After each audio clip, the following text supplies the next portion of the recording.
Yeah, so let me start. Thanks for coming. Thanks for your interest.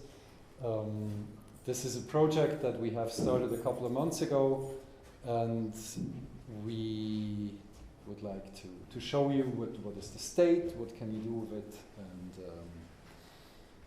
actually we are very modest. We we say we solved the three main challenges of blockchain today. We solve confidentiality, we solve scalability and interoperability. Now, how do we do that? Our solution is SubstraTEE. That's an open source project which is on GitHub now. It's funded by the Web3 Foundation. That's the foundation that builds Polkadot. And the tool that we use is trusted execution environments. Namely, it's Intel SGX right now, because there is no real alternative to it, but I'll talk about that later. And maybe some of you know better what T's are than I do, but let me explain it in very simple terms. A trusted execution environment solves the problem that the administrator of a machine can do whatever he wants. So in a normal machine, as you have it in your laptop or on your servers, the administrator can see what you are computing. He can change what you are computing, and every malware which can somehow get administrator privileges can do the same. And what trusted execution environments do, they create an enclave which by hardware design ensure that this is not possible. So that's actually really part of the silicon design, that you can have an enclave with its own memory where only encrypted, like the whole interaction between your process and the memory is encrypted, and from the operating system side you cannot look inside. And that's only one side. You can also be sure what kind of code is running in this enclave. It's not only that you cannot change anything, you can really know exactly what binary is running in there. But before I go into the project a bit more, let me very briefly summarize what Polkadot is about. Polkadot is one of the blockchain interoperability tools or concepts that is out there now. It's promoted and governed by the Web3 Foundation now. And Parity is the developer, the software crafter of Polkadot, and what they built is Parity Substrate, and Substrate is actually just a generic modular blockchain that has a few very, let's say, modern features. So you can update the business logic of your blockchain without risking a fork, and they do that by just wrapping all the business logic in WASM, in WebAssembly, and putting that whole logic on chain. So if you want to change how your blockchain works, you just publish a new candidate, and then you can have a democratic or a proof of stake or whatever vote on which should be the correct, which should be the next version of this blockchain. And Substrate is the building block of Polkadot, and Polkadot is kind of a hierarchical system where you have the relay chain, which can validate a whole bunch of other chains as kind of a root of trust. Okay, so what do we do here? We want to take a smart contract or some business logic off-chain and put it in an enclave. So you have You have the Substrate blockchain on one side. This can be any parachain in the Polkadot system. And what we develop is the off-chain worker, which is registered on-chain, but actually the whole processing of the smart contract is done in that enclave. And the state as well is only visible within that enclave. And now our users, Andrea, Berta, and Max, they can directly interact with that T, and they have the root of trust in the blockchain. But this comes with the advantage that, well, one, the state is confidential. State and state updates are confidential, and if we can directly talk to that worker, it's even a second layer technology that gives us the scalability. And now before I said we can also be sure what code is running on that T. And how does that work? We have open source software, and the manufacturer of the T hardware attests to us, to the user, what software is running. So we get the manufacturer can challenge the device, and if he's convinced that the device is genuine, then the manufacturer can tell us, the user, the hash of the binary which is running in that enclave. And if that software which is running is A, open source, and B, if we can have a deterministic build, then we can be sure that that hash really corresponds to the open source software that we have. All right, the demo which Christian is showing you later is private token transfers. That's kind of the very basic smart contract that we would like to have privacy for. The way it works here is indirect invocation, so we don't talk to the worker directly, we send our requests to the chain. So the requester says, I want to send X tokens from my account to Bob, let's say that's Alice. Alice creates that call, encrypts the call with a key which only the enclave knows, so no one else can decrypt that call and see what Alice is actually requesting. So the call is opaque to the chain. The chain forwards that call by means of an event, and the event then enters the enclave where it is decrypted and processed. And the nice thing about the modularity of Substrate is that we could take exactly the same code which Substrate uses for tokens and just instantiate that code in our enclave. So we have exactly the same token logic as Substrate, but with confidentiality. This smart contract now operates on a state which is encrypted, and SGX takes care of this. And then another thing which I won't talk a lot about today is redundancy, because if we rely on one worker with one hardware, it can always break down or whatever, and we need redundancy. It can be offline or break. But Christian will walk you through this example. One tiny detail, I can show that to you later.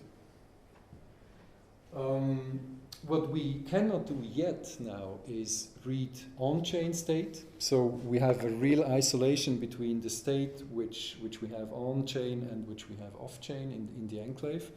And the next thing that we want to implement is that we can actually have a Substrate light client within the enclave which can query the state of the blockchain, which can give us inclusion proofs of transactions and event proofs and such things.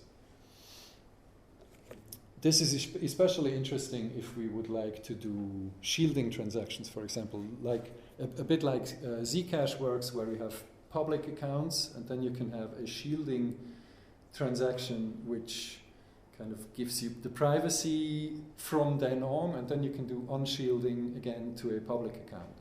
So here the public account would be everything which is on this chain, and the private account would be everything that you have on that side.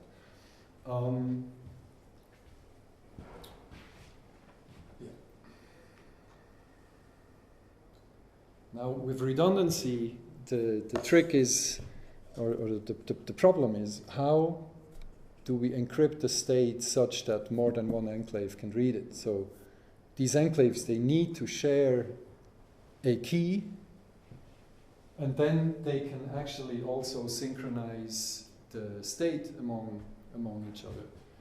And how we do that is just, we have a first worker which goes online and which generates new keys. And then if it starts working, it starts processing requests, and if a new worker registers, it will at first be challenged to register on-chain, because you have to get an Intel attestation for your enclave to register on-chain as a new worker. And once you do that, you can go to the first worker and say, please give me the keys. But then they do mutual remote attestation as well, so they challenge each other again before the keys are exchanged. So as long as the guarantees of the T hold, this is actually a sound protocol. But of course, if it really relies on the trust that we have in the manufacturer. And the final goal where we will reach scalability is direct invocation, because what we do now requires 2 or more on-chain transactions for one private transaction. And with direct invocation, where we don't interact as a user with the blockchain anymore, but directly with the worker, then we can have thousands of transactions and just send confirmations of a Merkle tree route to the chain. And now a question that always comes is, well, okay, Intel SGX, who else can deliver such a T? Right now, Intel SGX is the only solution that we have at our disposal which can really do remote attestation. There is ARM Trust Zone as well, but there is no possibility of remote attestation. There is an open source initiative called Keystone, but they are not at the stage where you can buy their chips and get remote attestation. But in the end, the idea is that we can diversify, that we can have multiple manufacturers registering on the same chain and registering workers for exactly the same smart contract. And that will then at least diversify the set of manufacturers that we trust in. That we trust with integrity, actually, to be very precise, because confidentiality is rather suffering with this, because it only takes one manufacturer to leak the state. But integrity is improved, so we can be sure that it's the correct code which is executed. And that's the milestones that we have achieved so far. We are, as I said, M6 is the next step where we can read state chain, on-chain state. And well, we don't have a date for the proxy, for the direct invocation yet. But we hope to continue with this. And you can meet us in Berlin in a week, a bit more than a week, where I'll be presenting, well, actually my nighttime project Encounter, global basic income in cryptocurrency. And SubstraTEE is kind of the building block of Encounter, and this talk will be about these two technologies. And now we're ready to have some live action.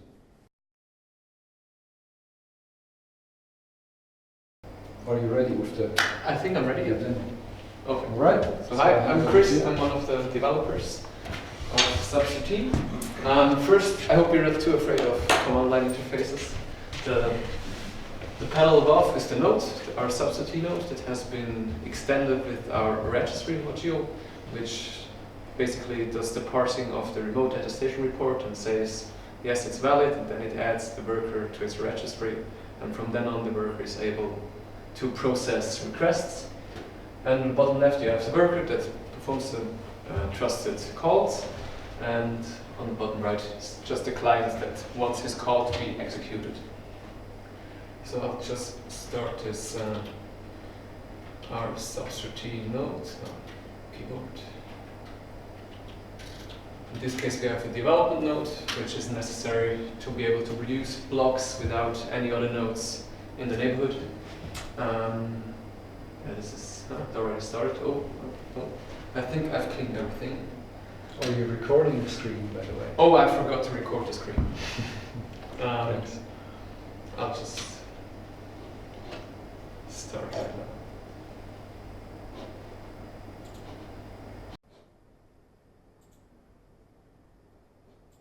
Okay. So now what the worker does, it starts the enclave. It initializes the enclave's account, and the enclave will contact Intel SGX for the remote attestation report, where it sends his data, the microcode, and stuff. So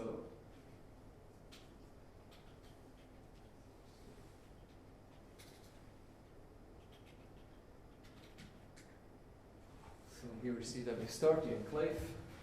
Successful. Then we use Alice's account, which is a developer account on the default Substrate nodes, to bootstrap the enclave's account. The remote attestation already happened. It would be very verbose if we had all the steps. It's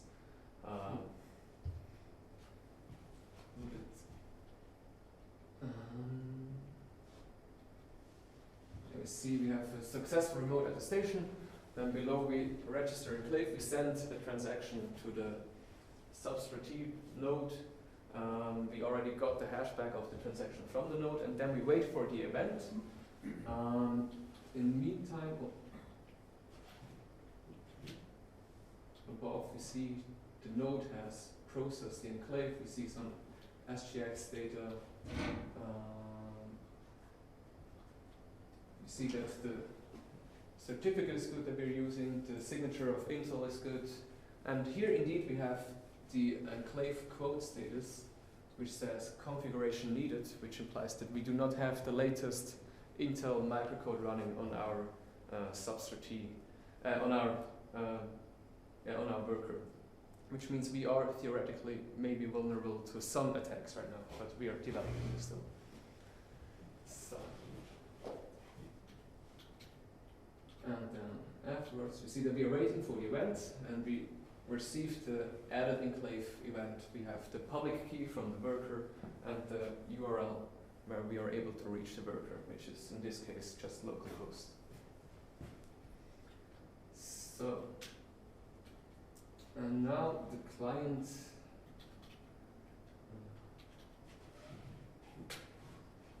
Now the first steps already happened quite fast again. We will scroll up quickly here.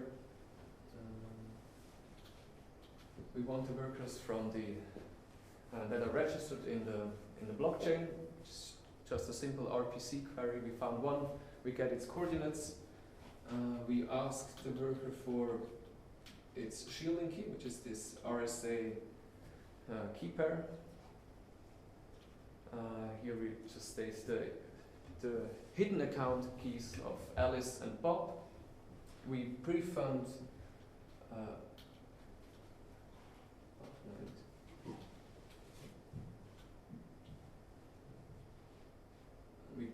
Alice's account such that she is able to make a transfer to Bob, which is a root call. On the left side you will see this, but I think it's already over. I think so many things happen here.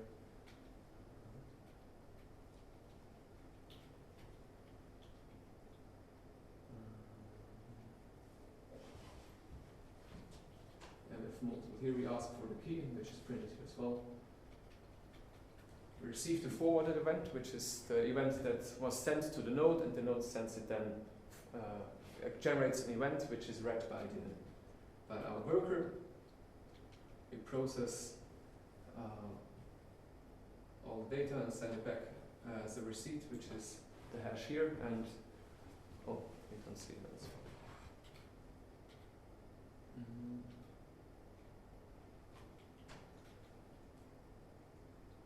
I see it's a bit hard to get through here. So yes, we have this incoming account, and then we query the accounts of Alice, which is indeed afterwards 1 million of whatever currency you want, and Bob's incognito account, which has at the moment 0. We have some kind of thread panicking here, which we have not further yet investigated.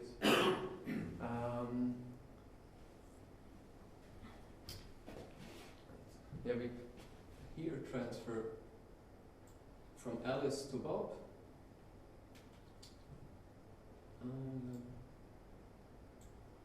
Which is then decoded on the right side. We have